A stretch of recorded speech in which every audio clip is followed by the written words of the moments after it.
할렐루야. 우리 귀한 찬양 받으신 주님께 영광의 박수 올립시다. 주님 감사합니다. 귀한 찬양해 주신 시온 찬양대 그리고 관현악 단원들 감사합니다. 오늘은 성령 강림 주일입니다. 그래서 여러분들에게 성령님이 오신 이유라는 제목의 말씀을 증거하도록 하겠습니다. 한번 따라 합시다. 성령님이 오신 이유. 그럼 먼저 예수님이 이 땅에 왜 오셨는지 아십니까? 내 힘으로는 우리가 구원받을 수 없기 때문에 예수님이 오셔서 우리를 구원하시기 위해서 이 땅에 오신 것입니다. 그렇다면 성령님이 왜 오셨는 줄 아십니까?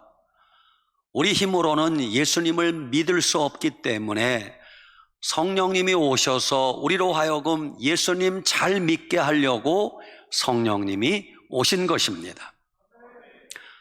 성령님이 오신다는 것은 구약성경 요엘서 2장에 이미 약속해 놓았습니다. 요엘서 2장 28절, 그 후에 내가 내 신을 만민에게 부어주리니 하나님의 영을 만민에게 부어주겠대요. 너희 자녀들이 장래일을 말할 것이며 너희 늙은이는 꿈을 꾸며 너희 젊은이는 환상을 볼 것이며 그때 내가 또 내 신으로 남종과 여종에게 부어줄 것이며 내가 이적을 하늘과 땅에 베풀리니 곧 피와 불과 연기 기둥이라 그랬어요. 이 말씀이 언제 이루어졌습니까? 사도행전 2장에 오순절 날이 이미 이름에 저희가 다 같이 한 곳에 모였더니 불의 혀같이 갈라지는 것이 저희에게 보여 오순절 마가드락방에 모여 기도하는 자에게 성령이 드디어 강림한 것을 알 수 있습니다. 그날이 오늘입니다. 오순절 성령 강림 주일입니다. 그러면 이제 성령님이 오셔서 구체적으로 어떤 일을 하시는가 9가지를 말씀드리려고 합니다. 물론 그 외에도 많은 일을 하시지만 대표적인 성령님이 오셔서 하시는 일 9가지를 말씀드리겠습니다. 첫째, 성령님이 오셔서 우리로 하여금 예수님을 구주로 믿게 하십니다. 여러분, 예수님 믿는 것은 머리가 똑똑한 사람이 예수님 믿는 게 아니에요. 성령님이 역사하셔야 돼요. 고린도전서 12장 3절, 그러므로 내가 너희에게 알리노니 하나님의 영으로 말하는 자는 누구든지 예수를 저주할 자라 하지 아니하고 또 성령으로 아니하고는 누구든지 예수를 주라 할 수 없느니라 그랬어요.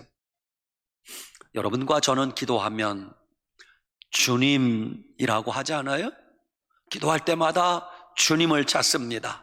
한번 따라 합시다. 주님 도와주세요. 주님 나를 만나주세요. 여러분 마음에서 입에서 주님이라는 고백이 나온다는 것은 여러분 속에 성령님이 계시기 때문에 가능하다는 거예요.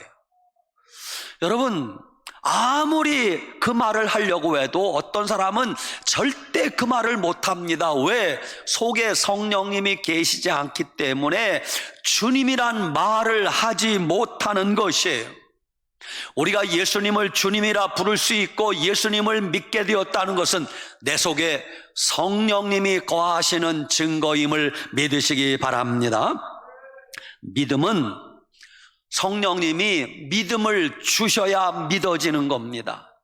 내가 믿으려고 노력해서 믿는 건 믿음이 아니에요. 저절로 믿어져야 됩니다. 예수님께서 십자가에 못 박혀 피 흘려 우리의 죄를 대속하시고 죽으셨습니다 하면 우리는 아멘 하고 믿어진단 말입니다. 예수님께서 무덤에서 사흘 만에 살아나셔서 부활하셨습니다 라고 하면 우리는 아멘하고 믿어진단 말입니다. 부활하신 예수님이 하늘로 승천하시고 장차 머지않아 다시 이 땅에 재림하실 것입니다 하면 우리는 아멘하고 믿어진단 말입니다. 그게 공부 많이 했다고 믿어지는 게 아닙니다. 우리 속에 성령님이 오셔야 그분이 나의 주님으로 나의 구세주로 믿어지는 것입니다.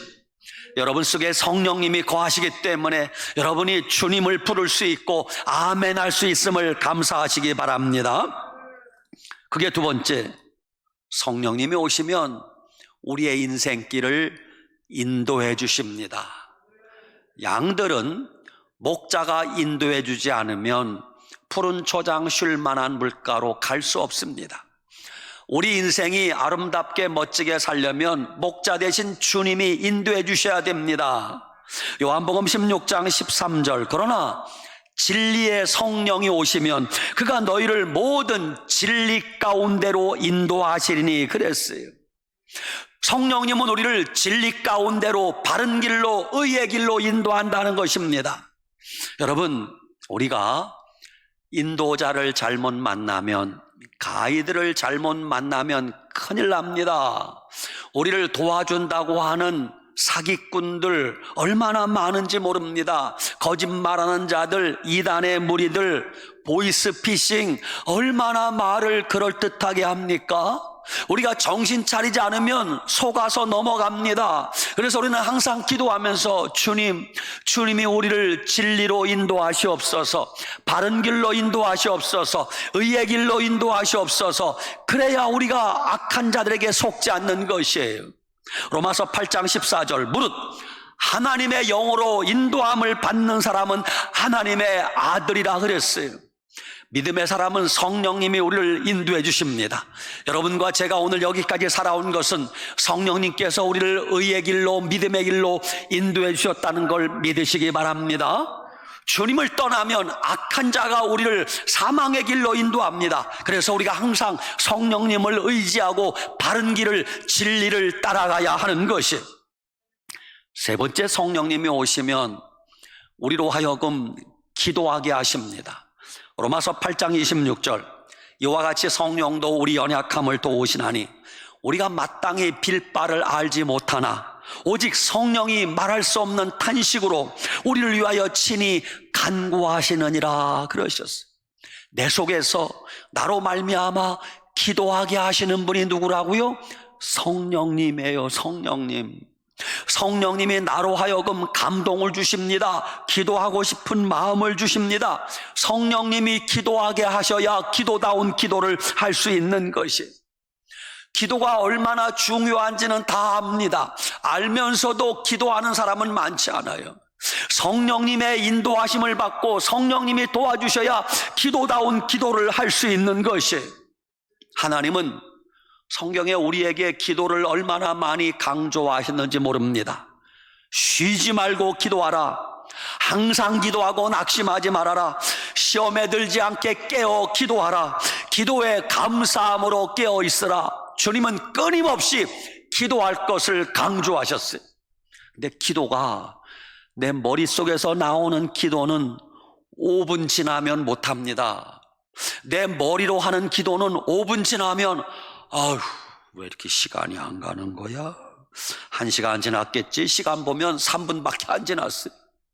성령님의 인도하심을 따라 기도하면요, 주여, 한 5분 지났겠지? 시간 보면 2시간 지났어요. 여러분, 성령의 인도하심을 따라 기도하는 사람은 다른 것입니다. 여러분은 기도할 때 성령의 감동을 따라, 성령의 인도하심 따라 기도하시기 바랍니다. 기도는 영적 전투라고 그랬어요. 기도하면 하나님이 기뻐하시고, 여러분이 기도하면 마귀가 싫어합니다. 여러분이 성령으로 기도하면 하나님이 하늘문을 여시고 응답하십니다. 여러분이 성령으로 기도하면 원수 마귀가 떠나가고, 여러분이 성령으로 기도하면 하나님의 영광이 나타나게 되어 있습니다. 기도하는 사람이 믿음의 사람이에요. 여러분, 기도하지 않고 신앙생활 잘할 수 있는 방법은 없습니다. 만물의 마지막에 가까웠으니 그러므로 너희는 정신을 차리고 근신하여 기도하라고 주님이 말씀하셨어요. 기도하지 않는 사람은 믿음의 사람이 아닙니다. 밤이나 낮이나 새벽마다 기도하는 사람이 진짜 믿음의 사람입니다. 기도하지 않고도 신앙생활 잘할 수 있다고 생각하면 그건 그야말로 착각이고 오산입니다. 예수님은 기도 없이는 아무 일도 하지 않았어요. 예수님은 중요한 일을 앞두고는 항상 먼저 밤이 새도록 기도하셨습니다. 예수님은 12 제자를 뽑을 때 길가를 지나가다가 어떤 사람이 내 제자로 좋을까 이렇게 뽑지 않았어요. 예수님은 12 제자를 뽑기 전에 하루 전날 감람산에 올라가 밤이 맞도록 기도하신 후에 12 제자를 뽑으셨습니다. 예수님이 십자가 지시기 전에 겟세마네 동산에 올라가 밤이 새도록 땀방울이 빗방울 되도록 기도하시며 십자가를 지신 것을 알 수 있습니다. 여러분, 기도하지 않으면 하나님의 뜻에 순종할 수 없습니다. 기도하지 않으면 하나님의 사람이라고 할 수 없습니다. 여러분이 기도하지 않고 어떤 일을 열심히 한다면 당장 그 일을 멈춰야 됩니다. 기도 없이 하는 일은 주님과 상관이 없는 일이에요. 기도 없이 어떤 일을 열심히 한다면 그건 반드시 부작용이 생깁니다. 일은 열심히 하는데 기도하지 않는 사람은 언젠가 부작용이 생겨요. 기도하지 않고 일만 열심히 하면 항상 자기가 나옵니다. 내가 이렇게 열심히 하는데, 내가 이렇게 충성하는데, 항상 내가를 주장하면서 문제를 일으키는 거예요. 여러분, 일 많이 하는 것보다 더 중요한 것은 기도 많이 하는 거예요. 기도 많이 하는 사람은 부작용이 생기지 않습니다. 여러분, 기도의 사람 되시기 바랍니다. 하나님은 우리가 기도한 만큼 쓰는 것이에요. 내가 기도하는 크기가 믿음의 크기라고 할 수 있습니다. 그런데 여러분, 조심하셔야 돼요. 내가 기도 안 해도 일이 잘 풀리고, 기도 안 해도 평안하고, 기도 안 해도 돈 잘 벌리고, 기도 안 해도 사는데 지장이 없다. 그건 지금 위험하다는 걸 아셔야 돼요. 반대로 여러분이 지금 환난이 닥치고 고난이 닥치고 질병이 생기고 많은 어려움이 생겼어요. 그래서 지금 새벽마다 밤마다 눈물로 기도하고 있어요. 그 사람은 안심해도 괜찮아요. 문제가 있다는 게 중요한 것이 아니라 문제가 있어도 기도하는 사람은 믿을 수 있고 안심할 수 있는 사람이에요. 그런데 일은 잘 풀리고 돈 잘 벌리고 아무 문제가 없어요. 그래서 생전 기도하지 않아요. 그 사람은 문제가 크다는 걸 아셔야 됩니다. 기도하면 하나님이 하늘문을 열어주시고 응답을 주시기 시작합니다. 기도하면, 여러분이 기도를 시작하면 하나님께서 우리에게 어떤 선물을 주실까 준비하기 시작합니다. 하나님은 기도하는 사람을 도와주십니다. 늘사랑교회 아무개가 기도하는구나. 하나님이 너무너무 기뻐하세요. 하나님이 우리를 천사를 보내 도와주십니다. 아무개야, 잘한다. 그래, 조금만 더 기도해라. 조금만 더 참으라. 반드시 내가 너를 도와줄 것이라. 내가 반드시 너를 구원할 것이라.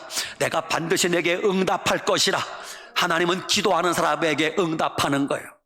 여러분이 기도하면 하나님은 응답하시느라 바쁘답니다. 여러분이 기도하면 천사들은 심부름하느라 바쁘답니다. 여러분이 기도하면 마귀는 여러분이 기도하지 못하도록 회방하고 방해하느라 바쁘다고 합니다. 여러분, 기도에 힘쓰시기 바랍니다. 기도에 힘쓰면 걱정할 거 아무것도 없어요.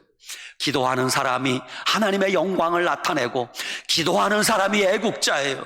기도하는 사람이 교회를 사랑하는 사람이에요. 기도하는 사람이 진짜 하나님의 일꾼인 걸 아셔야 됩니다.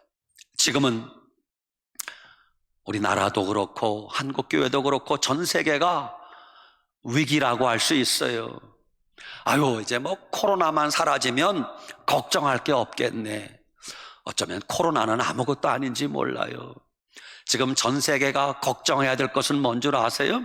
우리나라도 지금 가뭄이 심각합니다. 어떤 동네에서는 기우제 지낸데, 돼지 대가리 삶아놓고 기우제 지낸데, 그런 짓 하면 안 돼요, 여러분. 비를 내리시는 분도 하나님이고 비를 내리지 않게 하시는 분도 하나님이세요. 이런 때일수록 여러분, 에레미야의 눈물의 기도가 나라를 살리는 거예요. 다니엘의 구국의 기도가 필요하지 않습니까? 에스더가 죽으면 죽으리라 목숨 건 기도가 나라를 살리는 것이에요. 미국이 한때 침체에 침체를 거듭하고 있을 때 찰스 피니의 기도가 미국의 대각성 운동을 일으켰습니다. 지금부터 약 300~400년 전 영국이 타락하고 몰락해 갈 때, 그때 요한 웨슬러가 등장하여 영국 교회를 회개하게 만들고 부흥시킨 걸 알 수 있습니다. 덴마크가 몰락해 갈 때 그름투비 목사님 같은 분이 나타나서 덴마크 교회에 큰 부흥을 가져왔던 것을 알 수 있어요. 우리나라가 일제의 나라를 빼앗기고 공산주의자들에게 6.25 침략을 당하고 할 때 그때 어떻게 나라가 살아났습니까? 기도하는 자들 때문에 하나님 앞에 골짜기마다 골방골방에서 하나님, 대한민국 살려주시옵소서. 저 일제의 앞잡이에서 대한민국 살려주시고 북한 공산주의 손에서 대한민국 살려주시옵소서. 하나님이 그 눈물의 기도를 들으시고 오늘의 대한민국 만들어주신 걸 믿으시기 바랍니다. 기도하는 사람이 애국자예요. 기도하는 사람이 교회를 살리고, 기도하는 사람이 민족을 살리고, 기도하는 사람이 교회를 살리고, 기도하는 사람이 가정을 살리는 것이에요. 여러분, 기도하시기 바랍니다. 그게 네 번째, 성령님이 오시면 성경 말씀을, 하나님 말씀이 깨달아지게 하십니다. 여러분, 성경 말씀 공부 많이 했다고 성경 말씀 잘하는 게 아니에요. 성경 말씀을 봐도 성령님이 도와주지 않으면 도저히 무슨 뜻인지 알지를 못합니다. 그래서 엉뚱한 해석을 하게 되는 것이에요. 그래서 성령님이 오신 거예요. 성령님이 오셔서 그게 무슨 뜻인지, 그게 무슨 내용인지, 그게 무슨 말씀인지를 우리에게 레마로 감동을 주셔야, 아, 이게 그 말씀이구나. 주님 감사합니다. 아멘, 아멘, 이렇게 믿어지는 것이에요. 그래서 여러분, 성경 말씀 읽을 때 반드시 기도해야 돼요. 주님, 제가 오늘 마태복음을 읽는데요, 마태복음에 마태가 영감받은 그 영감을 나에게 주시옵소서. 마태가 깨달았던 그 깨달음을 나에게 주시옵소서. 기도할 때 성령님께서 여러분이 읽는 말씀 하나하나를 깨닫게 하실 줄 믿으시기 바랍니다. 디모데후서 3장 16절, 모든 성경은 하나님의 감동으로 된 것으로, 성령의 감동으로 된 것으로 교훈과 책망과 바르게 함과 의로 교육하기에 유익하니 이는 하나님의 사람으로 온전케 하며 모든 선한 일을 행할 능력을 갖추게 하려 함이라 그랬어요. 그래서 성경 말씀은 여러분, 성령의 감동이 없이는 깨달을 수가 없는 거예요. 그래서 여러분이 겸손하게 엎드려 기도할 때 성령님이 그 말씀을 알게 하시는 것이에요. 여러분, 우리가 비록 가방끈이 짧아도 국민학교 문턱에 가보지 못했어도 성령의 감동하심을 받으면 하나님 말씀을 정확하게 알고 믿게 되는 것이에요. 그러나 성령의 감동하심이 없으면 아무리 박사학위를 가지고 있어도 성경 말씀 읽으면서 헛소리 하는 것이에요. 여러분 속에는 성령의 감동하심으로 하나님 말씀이 제대로 깨달아지고 아멘 되어지는 은혜가 있기를 바랍니다. 다섯 번째, 성령님이 오시면 우리 속에 무엇이 죄인지 죄를 깨닫게 하시고 회개할 능력을 주시는 것이에요. 예수님께서 요한복음 16장 7절에 말씀하셨어요. 예수님이 제자들에게, 얘들아, 내가 떠나가는 것이 너희에게 유익이라 그랬어요. 내가 떠나가면 아버지께서 너희에게 성령을 보내주실 것인데, 성령이 오시면 그분이 오셔서 죄에 대하여, 의에 대하여, 심판에 대하여 세상을 책망하실 것이라. 죄에 대하여라 하면 그들이 나를 믿지 아니하며 그랬어요. 여러분, 성령이 오시면 제일 먼저 우리가 깨달아지는 게 뭐냐? 따라합시다. 주님, 저는 죄인입니다. 여러분, 성령이 역사하지 않으면 자기가 죄인이라는 것을 용납하지 않아요. 그게 믿어지지 않아요. 여러분, 세상 사람들 보세요. 저렇게 악한 짓을 하고 도덕적으로 윤리적으로 못된 짓을 해도 그 사람들이 자기가 잘못했다는 걸 인정하던가요? 죽어도 인정하지 않습니다. 그게 왜 잘못이냐고 대듭니다. 왜? 그들은 성령의 감동이 없기 때문에 죄가 죄인 줄도 모르고 자기가 죄인이라는 걸 인정하지 않는 것이에요. 그런데 여러분처럼 예수님 믿고 성령의 감동하심이 있는 사람은 여러분 기도할 때마다 무슨 기도가 나와요? 주님, 저는 죄인입니다. 주님, 저는 죄인입니다. 그 고백이 나오는 사람은 여러분 속에 성령이 거하심을 믿으시기 바랍니다. 성령님이 오셔서 죄를 깨닫게 하셔야 죄를 죄로 알게 되는 것이에요. 세상 사람들은 여러분 너무 탓하지 마세요. 예수님 믿지 않고 성령이 없는 사람은 절대 자기 죄를 인정하지 않습니다. 왜? 성령님이 안 계시기 때문에. 그게 여섯 번째, 성령님이 오시면 고개 좀 드셔서 저를 보세요. 성령님이 오시면 우리 배에서 생수의 강이 흐르게 합니다. 생수의 강이 흐르는 교회, 요한복음 7장 37절 예수님이 말씀하십니다. 누구든지 목마르거든 내게로 와서 마시라. 나를 믿는 자는 성경의 이름과 같이 그 배에서 생수의 강이 흘러나리라. 이는 그들이 받을 성령을 가리켜 말씀하신 것이라 그랬어. 여러분, 성령님이 오시면 우리 속에서 생수의 강물이 흘러 넘친대요. 그래서 생수의 강이 흐르는 교회가 되는 거예요. 따라합시다. 주님, 내 안에 구원의 강이 흐르게 하소서.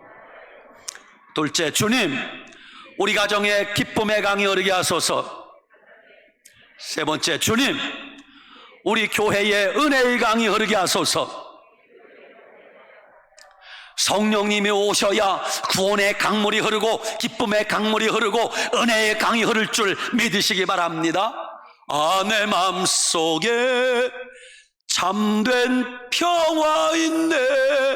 여러분, 이 기쁨은 누가 빼앗아갈 수 없어요. 아무도 알지 못해요. 주님과 나만이 아는 기쁨. 생수의 강이 흘러넘칠 때 이 기쁨이, 이 은혜가, 이 감사가 넘칠 줄 믿으시기 바랍니다. 일곱 번째, 성령님이 오셔서 영원히 우리와 함께 하신다고 약속하셨어요. 오늘 본문 말씀이에요. 요한복음 14장 16절. 내가 아버지께 구하겠으니 그가 또 다른 보혜사를 너희에게 주사 영원토록 너희와 함께 있게 하시리라 그랬어요. 성령님이 오셔서 우리와 영원히 함께 하신다 약속하셨어요. 여러분 속에 성령님이 밤이나 낮이나 어제나 오늘이나 내일도 영원히 함께 하실 줄 믿으시기 바랍니다. 그게 우리의 힘이고 그게 우리의 소망이에요. 성령님이 나와 함께 하신다. 여덟 번째, 성령이 오시면 사람을 변화시키는데 담대한 믿음을 주셔서 복음을 전하게 하시는 거예요. 사도행전 1장 8절 오직 성령이 너희에게 임하시면 너희가 뭘 받고? 권능을 받고 예루살렘과 온 유대와 사마리아와 땅끝까지 이르러 내 증인 되리라 했어요. 여러분, 복음의 증인 되려면 성령 충만 받아야 돼요. 성령 충만 받지 않고는 복음을 전할 수 없어요.